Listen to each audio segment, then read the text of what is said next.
الرجيم بسم الله الرحمن الرحيم واذكروا الله في الأيام معدودات صدق الله العظيم. میرے عزیز بھائیوں و دوستوں، سال کے بہترین دنوں کے اندر سب سے زیادہ جو بہترین دن ہے وہ عرفے کا دن ہے، یعنی آج کا دن ہے 9 ذی الحج کا۔ سعودی عرب میں جو حج کے لیے گئے ہیں ان کے لیے تو کل ہو گیا، لیکن ہندوستان کے اعتبار سے آج کا دن عرفے کا دن ہے۔ یہ سال کے تمام دنوں میں سب سے زیادہ افضل دن ہے، اور یہ ایام تشریق اور عشر ذی الحجہ یعنی 10 دن جو ہے، اس دن کے اندر جو جمعہ کا دن آتا ہے وہ سارے جمعہ کے دنوں میں سب سے زیادہ افضل ترین دن ہے۔ حافظ ابن حجر اسقلانی رحمۃ اللہ علیہ فتح الباری شرح بخاری کے لیے بات لکھی ہے کہ یہ 10 دن جو ذی الحج کے اس میں جو جمعہ کا دن آتا ہے وہ سارے جمعوں میں سب سے زیادہ افضل ترین دن ہے۔ تو ہمارے اعتبار سے آج کا دن جمعہ کا دن بھی ہے اور آج کے دن عرفے کا دن بھی ہے، یہ سارے دنوں میں سب سے زیادہ اہم افضل اور بہترین دن ہے۔ تو اس کو ایمان والوں کی ذمہ داری ہے کہ اس کو بہتر سے بہتر بنانے کی کوشش کریں، اور بہتر کیسے ہو سکتا ہے وہ آپ کو اس بات کا اندازہ ہے۔ تو یہ عرفے کا دن ہے۔ عرفے کے دن کو عرفے کا دن کیوں کہا جاتا ہے؟ یوم عرفہ، اس سے پہلے کا جو دن تھا کل کا یوم الترویہ، کل کا جو دن آنے والا ہے یوم النحر۔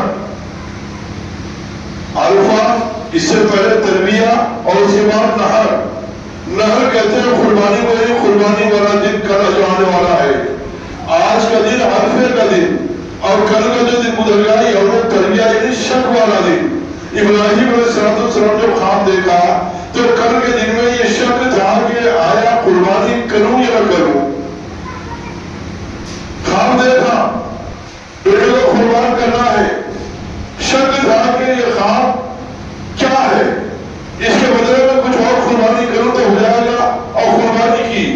لیکن پھر خواب دکھا تو آج عرفے کا جو دن ہے اس دن میں یقین ہو گیا، خدا کی معرفت حاصل ہو گئی کہ نہیں اب میرے بیٹے کو قربان کرنا ہی ہے، اور کل یعنی عرفے نحر کے دن قربان کیا۔ تفصیلات سے ہم لوگ واقف ہے کہ اسماعیل علیہ السلام، ابراہیم علیہ السلام نے جو قربانی کا بیان پیش کیا ہے ایسا ساری کائنات پر کبھی نہیں ملے گا۔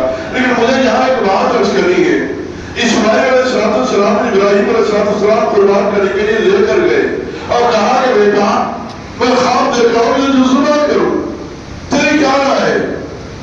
اس وقت میں آج کا دانشور پڑھا لکھا بیٹا ہوتا یا اجہل ترین بیٹا بھی ہوتا تو کہتا کہ ابا یار مجھے کس خصوص پر شہید ذبح کیا جا رہا ہے، میں نے کیا گناہ کیا، مجھے کیوں ذبح کیا جا رہا ہے، مجھے کیوں شہید کیا، مجھے کیوں قتل کیا جا رہا ہے؟ لیکن اس فرماندار بیٹے نے یہ بات نہیں پوچھی کہ ابو جان مجھے کیوں ذبح کیا جا رہا ہے، میرے گلے پہ کیوں چونٹی چلے جا رہی ہے، میں نے کیا گناہ کیا، میں نے کیا غلطی کی، میں نے اللہ کو کیا ناراض کیا، میں نے آپ کے کون سے حکم کی نافرمانی کی کہ میرے گلے پہ ذبح کریں؟ نہیں، کہا کہ میرے ابو جان جو اللہ نے حکم دیا ہے جو کر گزریے، مجھے صبر کرنے والوں میں پائیں گے۔ کمال اطاعت خداوندی، کمال اطاعت ابو جو ہو سکتی ہے اس کا نمونہ پیش سامنے کیا ہے۔ یہ ہے نحر کا دن جو عرفے کا دن ہے۔ عرفے کے دن کو عرفہ اس لیے کہا جاتا ہے کہ آج کے دن ابراہیم علیہ السلام کو اللہ کے کمال دینے کی معرفت حاصل ہو گئی اور یقین ہو گیا کہ نہیں مجھے قربان کرنا ہے، اور کل انہیں نحر کے دن قربان کر دیا۔ تو نحر کا دن، یہ عرفے کا دن اور گزراوت ترویہ کا دن، یہ شک کا دن، یقین کا دن، اور اس کے بعد میں قربانی کا دن۔ میدان عرفات جہاں وقوف عرفات ہوتا ہے، حجوں کا حج ہوتا ہے، اس کو میدان عرفات کیوں کہا جاتا ہے؟ اس کی کئی وجوہات ہیں، اس کی کئی وجہ۔ قیامت میں جو میدان قائم ہوگا وہ میدان عرفات کے اندر ہوگا، ساری انسانیت کا حساب عرفہ قیامت کے میدان میں جو لیا جائے گا وہ میدان عرفات ہی ہوگا۔ اور اس کو میدان عرفات اس لیے کہتے ہیں کہ آدم علیہ السلام اور حوا علیہ السلام کو زمین پر بھیجا گیا، زندہ جو ہے وہ دل سے یعنی دادی وہاں اتارا گیا، اور ان دونوں کی جو ملاقات ہوئی کئی 100 سال کے بعد تھی۔ ملاقات جو ہوئی میدان عرفات کے اندر بھی، اس لیے عرفات کے اندر دونوں نے ایک دوسرے کو پہچانا، عرفیت، معرفت، پہچانا، اس لیے میدان عرفات کہا جاتا ہے۔ یہ بہت زیادہ اہمیت والا ہے، سال کے تمام دنوں میں سب سے زیادہ. اور اس کو تکبیر تشریق، ایام تشریق، تکبیر تشریق سے ہم لوگ واقف ہیں. آج فجر کی نماز سے شروع ہو گیا، جمعہ، ہفتہ، اتوار، پیر، منگل کی اثر تک ان 23 نمازوں میں یہ تکبیر پڑھی جائے گی. اللہ اکبر، اللہ اکبر، لا الہ الا اللہ، اللہ اکبر، اللہ اکبر وللہ الحمد. یہ تکبیر تشریق کیا ہے؟ اس کو ایام تشریق کیوں کہا جاتا ہے؟ تشریق کے معنی کیا ہے؟ تشریق کے معنی ہے، ہمارے الفاظ میں سمجھنا ہے کہ گوشت کے کباب بنانا. گوشت کو اس زمانے کے اندر چھوٹے چھوٹے ٹکڑے کر کے نمک لگا کر پہاڑوں پر دیا جاتا تھا. پہاڑوں کی گرمی، سورج کی گرمی، نمک لگا ہوا گوشت یہ سوکھ جاتا تھا. اس کو تشریق کہتے ہیں، اس کو تشریق کہتے ہیں. اس کی تھوڑی سی بدلی شکل ہمارے پاس میں کباب کی ہے. اس وقت پہاڑوں پر سکھایا جاتا تھا، ہم لوگ دھوپ میں پہاڑ سکھا لیتے نمک وغیرہ لگا کر. تو اس وقت میں گوشت کے چھوٹے ٹکڑے بنا کر اس کو نمک لگا کر پہاڑوں پر دیا جاتا تھا. گوشت سکھا لیا جائے اور اس کے بعد میں بہت دنوں تک اس کو استعمال کیا جائے. اس عمل کو یعنی گوشت کو دھوپ میں نمک لگا کر سکھانا، اس کو تشریق کہتے ہیں. اس کو تشریق کہتے ہیں.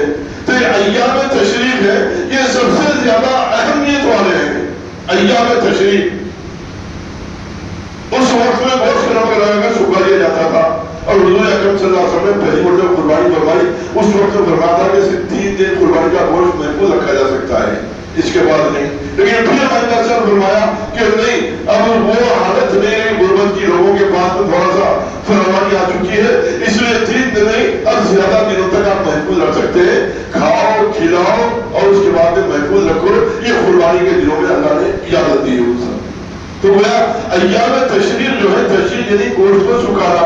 تو یہ 3-4 دن کے اندر یہ گوشت سکھایا جاتا تھا، اس لیے ایام تشریق اسے کہتے ہیں، ایام تشریق کہتے ہیں. اور یہ تکبیر تشریق جو ہر نماز کے بعد آج فجر سے شروع ہو چکی اور منگل کے دن عصر تک ہوگی، یہ 23 نمازیں، اللہ اکبر، اللہ اکبر، لا الہ الا اللہ، اللہ اکبر، اللہ اکبر وللہ الحمد. یہ ہر نمازی پر پڑھنا واجب ہے.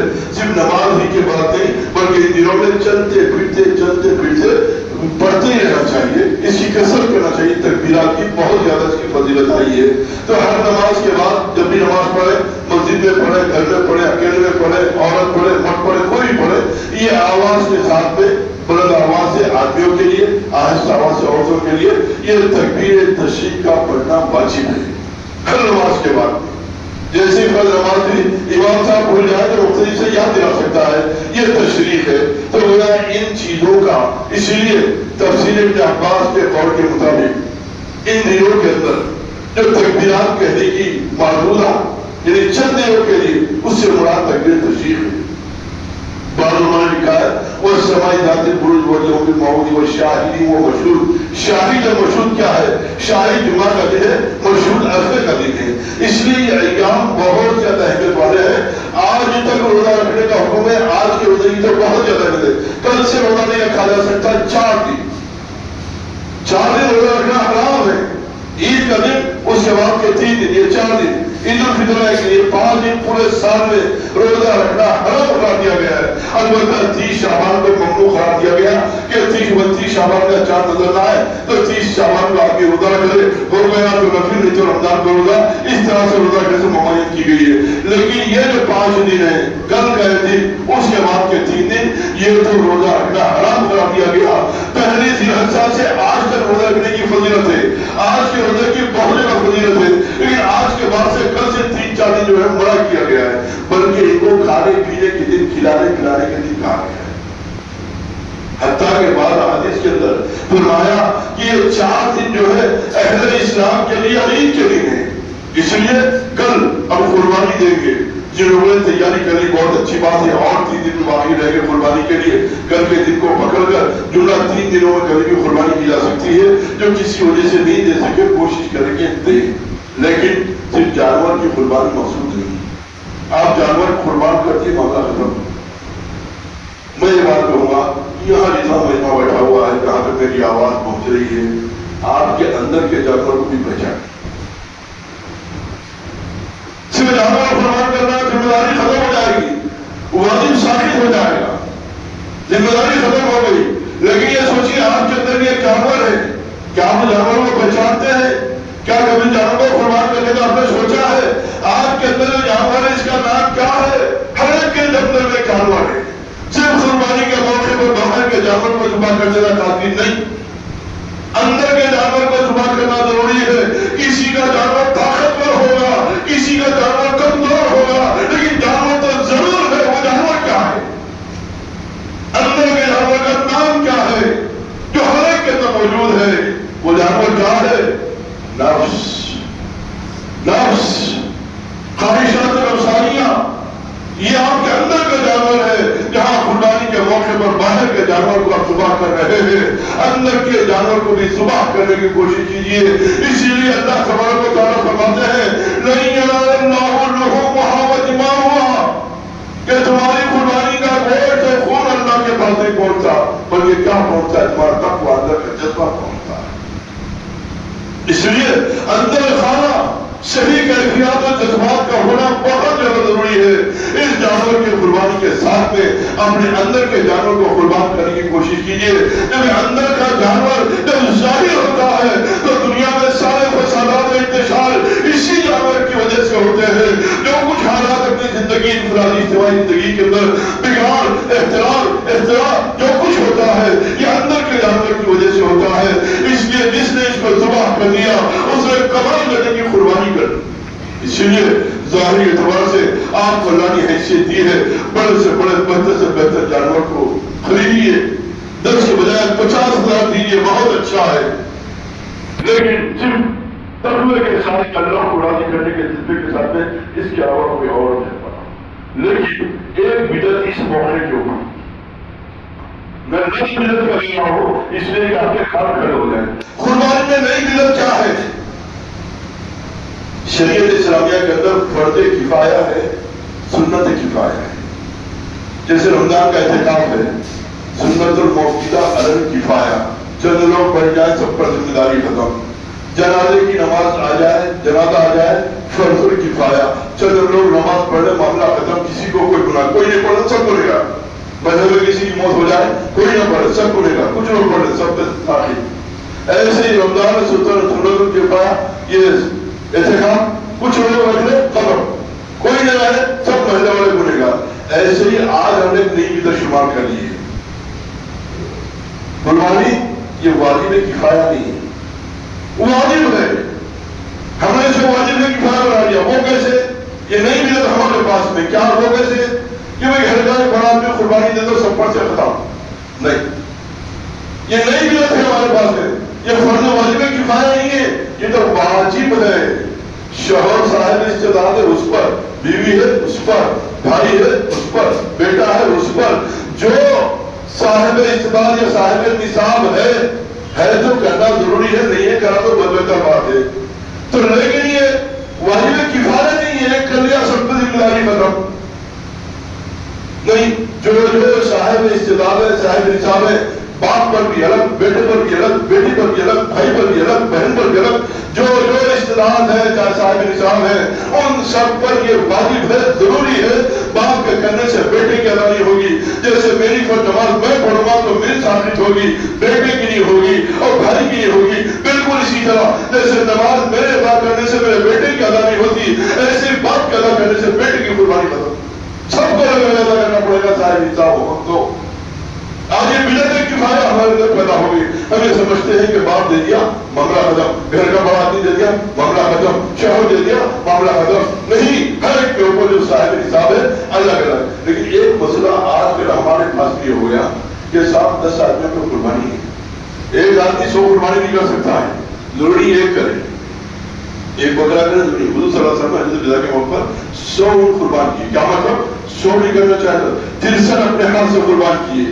اہل مدد فرماتے 63 اشارہ ہے حضور صلی اللہ علیہ وسلم کی جاری ہے 63 سالہ کی طرف، باقی حضرت علی رضی اللہ عنہ قربان کیے، 100 اونٹ قربان کیے گئے۔ تو ایک آدمی ایک ضروری 10 بھی کر سکتا، 20 بھی کر سکتا، لیکن ایک جانور میں 7 سے 8 نہیں کر سکتے، 5 6 3 4 2 جتنے ہیں اتنے کر سکتے ہیں۔ تو گویا ایک آدمی کے ذمہ ایک قربانی تو ضروری ہے جو صاحب نصاب ہو، اور جتنے صاحب نصاب ان سب کی ضرورت، لیکن ایک آدمی 10 اونٹ قربان 10 بیل قربان کرنا چاہتا ہے، 10 بغیر قربان کر سکتا ہے۔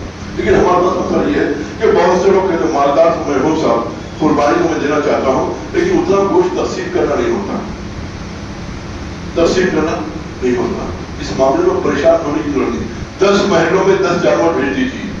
آپ گھر پر گوشت لا کر تقسیم کرنا ضروری، اپنے لیے رکھنا ضروری، جو جانور قربان کر کے لا کر رکھنا چاہیے آپ ٹھیک ہے، 3 حصے کرنا چاہیے، معلوم ہے سب کو، لیکن کوئی آدمی 10 بیل دینا چاہ رہا ہے لیکن گھر والے نہیں مانتے کہ اتنا تقسیم کرنا نہیں، کوئی پریشانی کی بات نہیں، ہر محلے میں جانور بھیج دیجیے، وہاں ذمہ دار بنا دیجیے، اس کو بولیے میری طرف سے نام سے قربانی کر دیجیے، وہی کو پورا تقسیم کرا دیجیے، ایک ٹکڑا بھی مت لائیے آپ کی قربانی میں ہے، 10 دیہاتوں میں 10 جانور بھیج دو، 50 دیہاتوں میں 50 جانور بھیج دو، آپ کو اللہ نے اختیار دیا ہے، گھر میں لا کے آپ تقسیم نہیں کر سکتے، کوئی پریشانی کی بات نہیں۔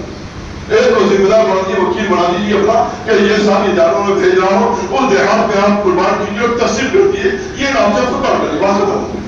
وہ اس گھر میں لانے کی تقسیم کرنے کی کوئی، تو بہت سے مالدار ایسے ہیں جو سوچتے ہیں کہ سب اتنا گوشت تقسیم کرنا ہم سے نہیں ہوتا، اس لیے قربانی کی دے رہے، پریشان ہونے کی ضرورت نہیں، ہر دیہات میں ہر محلے میں بھیجتے چلے جائیے، وہاں پورا کا پورا تقسیم کرا دیجیے، آپ کی قربانی قبول ہو جائے۔ تو یہ جو ایام تشریق ہے، یہ 4 دن بہت زیادہ اہمیت والے ہیں۔ ان دنوں میں عید کے ساتھ میں 3 روز روزہ رکھنا منع ہے، اس میں اللہ نے کھانا پینا کھلانا پلانا اللہ کا ذکر کرنا اس کا حکم دیا ہے، اس لیے اس بات کا اہتمام کریں۔ اللہ کی باتوں کو سمجھنے کے بعد کرنے کی توفیق نصیب فرمائے۔ وہ آخر دعوانا